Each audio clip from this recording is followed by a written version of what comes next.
Hey gang, welcome back and thanks for joining us on episode 3 of the Indian Longhouse build. Today we're actually going to be starting construction. I'm very excited about that. We're going to be installing the uprights and attaching some of the supporting members to finally give this thing some shape. So stick with us. I think this is going to be absolutely amazing, or just good enough. See you soon.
Okay, so before we continue, I want to stop right here and I want to talk about my personal favorite knot. It is simple, it is elegant, and it is invaluable when you're working in the bush. It's called the Canadian Jam Knot, and let's go over real quick how to tie it and how it works. So, the Canadian Jam Knot is really nothing more than two simple overhand knots. The first one, you tie just a couple inches away from the end of the line. Make sure you leave the tail at the end of the line. This is going to be important at the end when you want to go ahead and release the knot. Now the second overhand knot is tied only a couple inches away from the first one. You want to leave it loose because you're going to be passing the bitter end back up through the knot. So go ahead and wrap the line around whatever you want to cinch down on.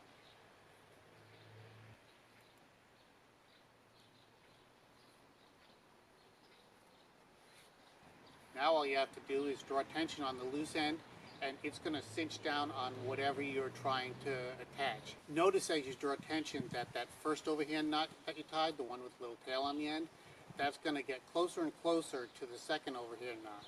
In effect, it's going to keep moving over until it jams that knot and forces the tension to be taken up. Now what I want you to notice here is that at this point, I'm not holding on to the line. All I'm doing is grabbing that piece of bamboo and shaking it to see how tight it's actually become. And trust me guys, it's tight.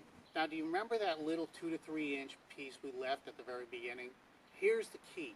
That is actually the release for the Canadian Jam Knot. All you've got to do is give it a little wiggle and the knot becomes loose, and you're free to go ahead and remove the line from whatever you're doing. So that's it. That's the Canadian jam knot. It's simple, it's elegant, and it really, really works. If you watch close, I use it a ton when I'm building. If you already know the Canadian jam knot, congratulations. I'm sure it's one of your main tools in building things. So that's it for now. Let's go ahead and get back to the building and enjoy the rest of this episode. See you soon.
Okay, gang, so that's it for episode 3, or part 1 of the Indian Longhouse build. We've gone ahead and put in the uprights and attached some of the supporting members, so now hopefully you can get a better feel for the actual size of the structure. One thing I did that I don't see a lot on other DIY channels is I notched the uprights when I put the supporting members into it.